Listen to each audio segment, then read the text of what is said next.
السلام عليكم. سيكون عشاق كرة القدم على موعد مع مباراة قوية ومثيرة بين منتخب المغرب ومنتخب زامبيا في الجولة الأخيرة من دوري المجموعات في كأس أفريقيا 2025.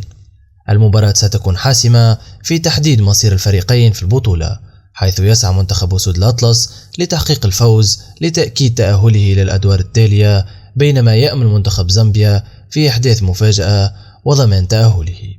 يمكنكم متابعة اللقاء مباشرة عبر قنوات بي إن سبورتس التي تنقل البطولة حصريا في منطقة الشرق الأوسط، بالإضافة إلى القناة الأولى المغربية التي ستقدم تغطية خاصة للمباراة. منتخب المغرب بقيادة المدرب وليد الركراكي سيعتمد على نجومه البارزين مثل حكيم زياش ويوسف نصيري وأشرف حكيمي لقيادة الفريق نحو الفوز. كما أن المباراة ستكون فرصة لهؤلاء اللاعبين لإظهار إمكانياتهم على أرضية الملعب. شكرا لكم على المشاهدة، لا تنسوا اللايك والاشتراك في القناة وتفعيل زر الجرس ليصلكم كل جديد.